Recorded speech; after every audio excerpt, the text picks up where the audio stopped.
జై భారత్. అయోధ్య రహస్యాల్లో అందరికీ నమస్కారం. మనం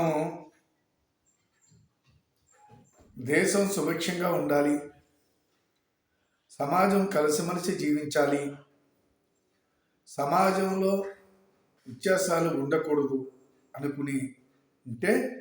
అనుకునటమే కనుక జరిగితే ప్రభుత్వాలు దానికి తగ్గటువంటి రూపకల్పన చేసి ఒక మంచి చట్టాలు చేసి ఈ సమాజంలో ఎవరికైనప్పటికైనా సరే, ఏ కులానికైనప్పటికైనా సరే, ఎవడు తప్పు చేసినప్పటికైనా సరే, అది ఏ కులాలు కాదు, తప్పుకి కులానికి సంబంధం లేదు.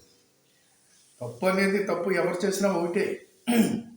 అంతే కాబట్టి ఏ కులం తప్పు చేసినా, ఎవరు తప్పు చేసినప్పటికైనా తప్పే కాబట్టి తప్పు చేసినటువంటి వ్యక్తికి తగినటువంటి శిక్ష సంవత్సరం లోపులోనే, వాడికి నెలల లోపులోని, సంవత్సరం లోపులోనే శిక్ష పడేటువంటి వాతావరణం, కఠినంగా ఉండేటువంటి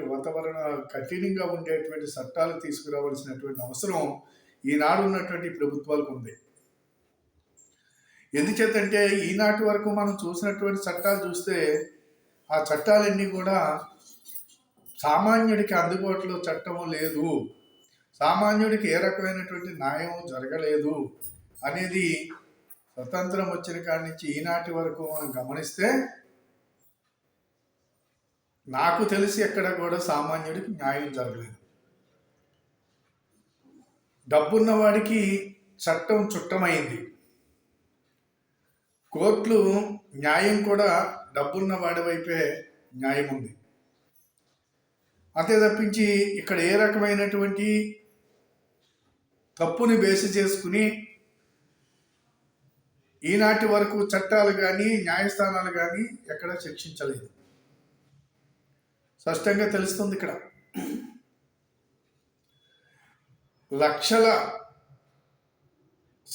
లక్షల కేసులు ఈనాటికి కూడా కోర్టుల్లో మగ్గుతున్నాయంటే సామాన్యుడు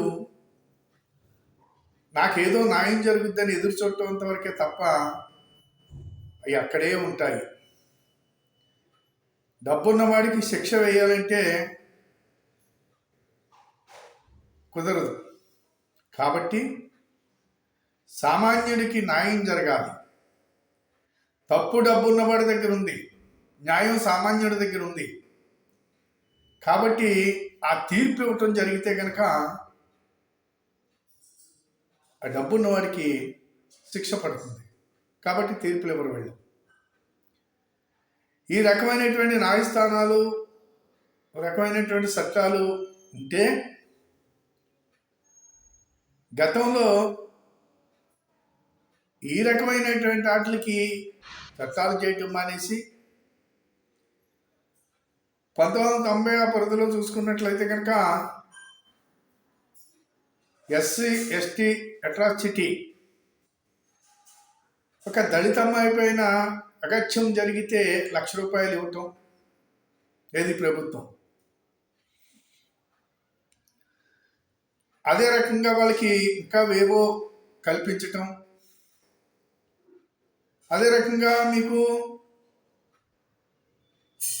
ఎస్సీ అని చెప్పి నువ్వు మాలని మాదిగానో తిడితే శిక్ష పడటం, దండించటం, అరెస్ట్ చేయటం, బెయిల్ లేకపోవటం, ఇలాంటి చట్టాలు అనేది చేయటం జరిగింది గతంలోనే.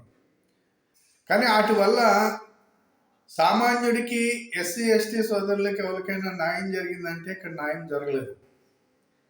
ఎవరికి జరిగిందిరా అంటే అందులో కొంతమంది బండ బ్రోకర్లు తయారయ్యి, పని పాట లేకుండా బండ బ్రోకర్లు తయారయ్యి వాళ్ళు ఈ విషయాల్ని జరగని దాన్ని కూడా జరిగినట్టుగా మామూలుగా రోడ్డు మీదకి తీసుకొచ్చి కేసులు పెట్టినటువంటి సంఘటనలు, ఈ అమాయకులను తీసుకెళ్లి కేసులు పెట్టిన తర్వాత దానికి అక్కడి నుంచి ఈ పోలీసులు ప్లస్ ఈ బ్రోకర్లు ఎవరైతే మామూలుగా అగ్రవర్ణాల మీద అట్రాసిటీ కేసు పెట్టారో, ఎవరైతే మామూలుగా ముద్దాయి అన్నాడో, ముద్దాయితోటి బేరసారాలు చేసి వాళ్ళ నుంచి డబ్బు తీసుకుని ఈ కేసుల్ని క్లోజ్ చేసినటువంటి సంఘటన మనం ఎన్నో చూసాం. ఆ రకంగా ఈ రోడ్లంట పడి తిరిగినటువంటి బండ బ్రాకులు చాలా మంది కోట్లు సంపాదించారు. మేము దళిత నాయకుడు అని, లేకపోతే ఇంకో నాయకుడు అని రకరకాలుగా. ఇక్కడ ఎవరు బాగుపడ్డారో ఏంటి? చట్టాల వల్ల వీళ్ళిద్దరూ బాగుపడ్డారు. అందులో సామాన్యులకు ఏ రకమైనటువంటి న్యాయం జరగలేదు.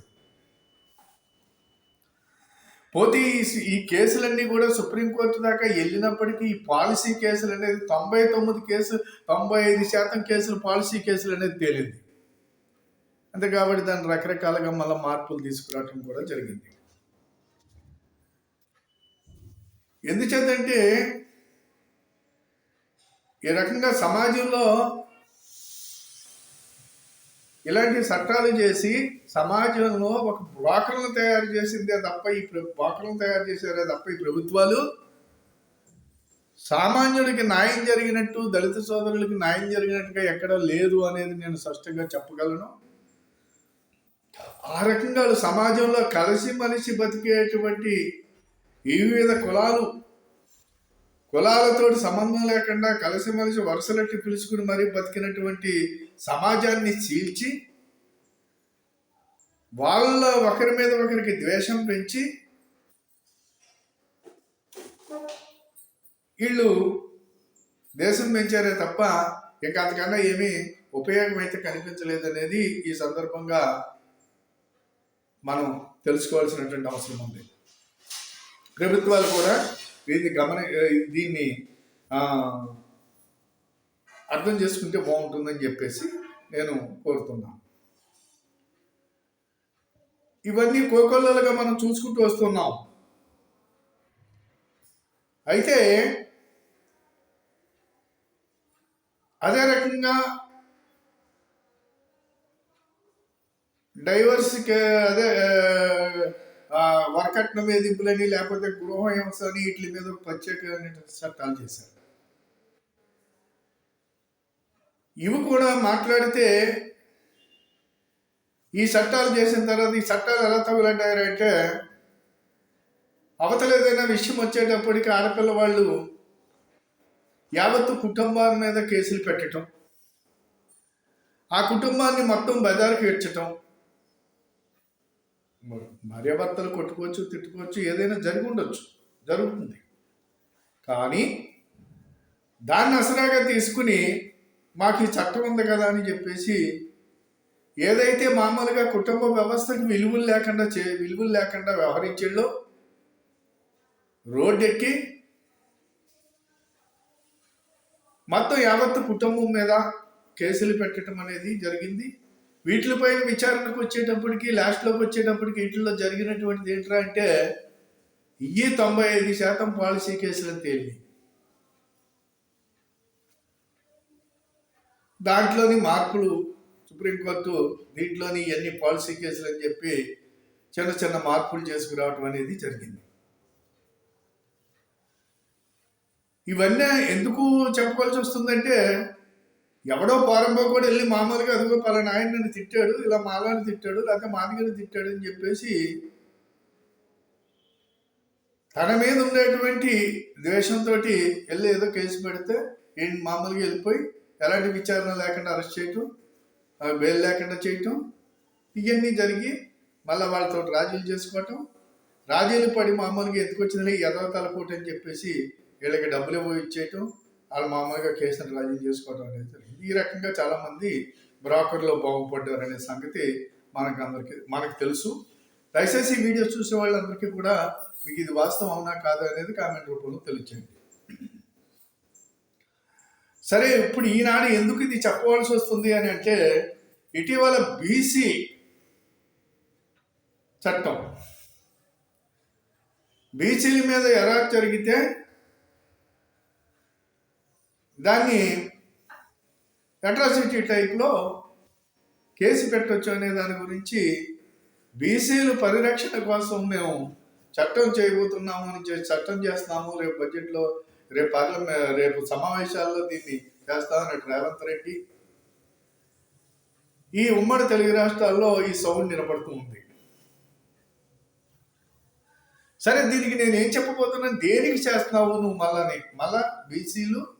మళ్ళీ ఈ బీసీలు ఈ సమాజంలో నుంచి ఈ బీసీలు ఎడగొట్టడం తప్ప ఈ అగ్రవర్ణాల వాళ్ళని మిగతా కులాల్ని ఎడగొట్టి నువ్వు ఓటు బ్యాంక్ రాజకీయాలు చేసుకోవడానికి చట్టాలు చేస్తున్నారు. ఇది కాంగ్రెస్ పార్టీకి వెన్నతో పెట్టిన విద్య. ఇవన్నీ చేసింది కాంగ్రెస్ పార్టీ. ఈనాడు కూడా కాంగ్రెస్ పార్టీ తెలంగాణలోని ఇక్కడ చంద్రబాబు నాయుడు గారు బీసీ పరిరక్షణ, బీసీలకు ఇబ్బంది ఎక్కడ, ఎవరికి ఏ ఇబ్బంది వస్తుంది, సమాజంలో ఇబ్బందులు కామన్గా ఉంటాయి.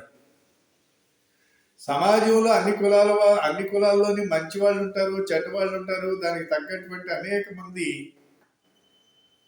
పెద్దలు ఉంటారు. పెద్దల సమక్షంలో ఇది తప్పు ఒప్పు అనేటువంటి తేల్చుకున్నటువంటి సంఘటనలో దానికి ఉన్నటువంటి సుఖం ఇంకొకటి ఇక్కడ కనిపించదు. కానీ ఈ రోజున ఏంటంటే వీళ్ళు కలిసి బతికేటువంటి వాళ్ళని విడగొట్టి ఈ యొక్క ఓటు బ్యాంక్ రాజకీయాలు చేయడానికి మళ్ళా ఈ ప్రభుత్వాలు స్వార్థ స్వలాభాల కోసం చేస్తున్నటువంటి చట్టాల వల్ల బీసీ సోదరులకు ఏమన్నా ఉపయోగం ఉంటుందా? ఒకసారి బీసీ సోదరులు ఆలోచించుకోవాలి. ఈ అవసరమా మనకి? అది కాబట్టి ఏంటంటే ఏమి కోరుకోవాలి ఈ సమాజం, ఏ కులమునే ఏదైనా ఏమి కోరుకోవాలి? తప్పు చేసిన వాడు ఎవడైనప్పటికైనా సరే వాడికి నెలలు సంవత్సరం లోపల శిక్ష పడాలి. వాడు రాజు కావచ్చు, రెడ్డి కావచ్చు, కాపు కావచ్చు, కమ్మ కావచ్చు, మాల కావచ్చు, మాదిక కావచ్చు, ఎవరైనా కావచ్చు. తప్పు అనేది ఎవరు చేసినా ఒకటి. అది కాబట్టి ఏదైతే తప్పు చేశాడో వాడి నుంచి నష్టపరిహారాన్ని ఇప్పించవలసినటువంటి అవసరం చట్టంలో ఉండాలి, ఇప్పించేలా చట్టంలో ఉండాలి. అంతేగాని ప్రభుత్వం ఏమిటి? ఎవరి డబ్బు ప్రభుత్వంలో నువ్వు నష్టపరిహారం కట్టేటువంటి నష్టపరిహారం ఎవడైతే తప్పు చేశాడో వాడికి భయంకరమైనటువంటి శిక్ష పడాలి. వాడి ఆస్తి అంతస్తుల నుంచి ఏదైతే ఇక్కడ జరిగిన నష్టం ఏదైతే ఉందో పూర్తిగా వీళ్ళకి న్యాయం జరిగేలాగా వాడి నుంచే రికవరీ చేయవలసినటువంటి అవసరము ఉంది. కాబట్టి అలాంటి చట్టాలు చేయడానికి ఆలోచించండి తప్ప మీ యొక్క బొమ్మలాట రాజకీయాలు, పారంభోగ రాజకీయాలు, పనికిమాల రాజకీయాలు చేయకుండా సమాజాన్ని సక్రమంగా జీవించే మార్గాలకి ప్రయాణం చేసేలాగా ఆలోచన చేసేటువంటి చట్టాలు చేసినప్పుడు ఒరే శిక్ష అనేది ఎవరికైనా వస్తుంది. మామూలుగా తప్పు చేస్తే ఈ శిక్ష పడుతుందని ప్రతి ఒక్కరికి భయం పుట్టేలాగా చట్టాలు ఉండాలి తప్ప ఒక కులం మీద ఒక కులాన్ని దేశం పెంచి ఇప్పుడు నువ్వు బీసీకి ఒక చట్టం చేసి బీసీల్లో కొంతమంది బోకర్లు తయారవుతారు. మనకి చట్టాలు ఉన్నాయి, మీకు ఎందుకు ఇలాగుంటుంది అలాగుంటుంది, మీకు ఎందుకు మీరు కేసు పెట్టండి మేమున్నాము అది ఇది అని చెప్పేసి అక్కడి నుంచి ఈ యొక్క ముద్దాయిల దగ్గర కేసు పెట్టించటం, అక్కడ ఆడి దగ్గర ఈ మామూలుగా లాలోజీలు ఇవన్నీ మాట్లాడి వీళ్ళ మామూలుగా రాజీలు చేసి వీళ్ళు మొత్తం ఆడిని గుంజేసి ఆ సొమ్మంతా వీళ్ళు పట్టుకుని పోతారు. ఇక్కడ అన్యాయం జరిగినటువంటి వాడికి ఏమీ ఉండదు. ఇది లేదు కూడా. ఇప్పుడు ఇలాంటి నాయకులు కోకొల్లలుగా మేము చూసాం. కాబట్టి దయచేసి ఈనాడు పాలకులకి నేను హెచ్చరించదు, ఇది హెచ్చరిక అనుకోండి, మామూలుగా కాదు, హెచ్చరిక. సమాజాన్ని మీరు పాడు చేస్తున్నారు. కలసి బతికితే కలదుసుకు అన్నట్టు కలిసి బతికేటువంటి సమాజాన్ని మీరు అగ్రవర్ణాలని, బీసీలని, ఎస్సీలని, ఎస్టీలని చీల్చి మీరు చట్టాలు చేసి ఈ సమాజాన్ని కుదురు లేకుండా చేసి ఈ సమాజంలో ఒక రకమైనటువంటి ఒకరి మీద ఒకరికి ద్వేషభావాలు పెంచేటువంటి పరిస్థితికి మీరు తీసుకెళ్తున్నారు. ఇది ఏమాత్రం కరెక్ట్ కాదు. ఇలాంటి ఆలోచనలు మానుకోండి అని చెప్పేసి సందర్భంగా తెలుగు రాష్ట్రాల ప్రభుత్వాలకి నేను మరీ విన్నవించుకుంటూ ఇలాంటి కార్యక్రమాలను మానుకోండి అని చెప్పేసి మరొక్కసారి తెలియజేస్తున్నాను. ఇది నేను చెప్పింది ఎంతవరకు సమంజసం అవునా కాదా అనే దాని గురించి ఈ వీడియో చూసినటువంటి ప్రతి ఒక్కరు కూడా కామెంట్ రూపంలో తెలియచేయమని చెప్పేసి కోరుకుంటున్నాను. ఈ చట్టాలను వ్యతిరేకిద్దాం. ఈ చట్టాలను వ్యతిరేకించడం కోసం మీరు అందరూ కామెంట్ చేయండి, లైక్ చేయండి. ఈ చట్టాలు ఇలాంటి చట్టాలు ఇక ముందు ఉండకూడదు. ఒకే దేశము, ఒకే చట్టము, ఒకే న్యాయం అనేది కావాలి. అవి తొందరలో తేలాలి. అంతే తప్పించి డబ్బున్న వాడికి చుట్టంగా మారకూడదు. చట్టం ఉందని చెప్పేసి నాకు రక్షణ ఉంది, నాకు చట్టం ఉందని చెప్పేసి అనవసరమైనటువంటి పాలసీ కేసులు పెట్టేటువంటి బ్రోకర్లకి అవకాశం కల్పించొద్దని చెప్పేసి ఈ సందర్భంగా మనమంతా కూడా వ్యతిరేకించవలసిన అవసరం ఉందని చెప్పేసి సందర్భంగా తోటి భారతీయులందరినీ కోరుతూ ఈ వీడియో 10 మందికి షేర్ చేయండి, సబ్స్క్రైబ్ చేయమని కోరుతూ సెలవు తీసుకుంటున్నాను. జై భారత్, జై హింద్.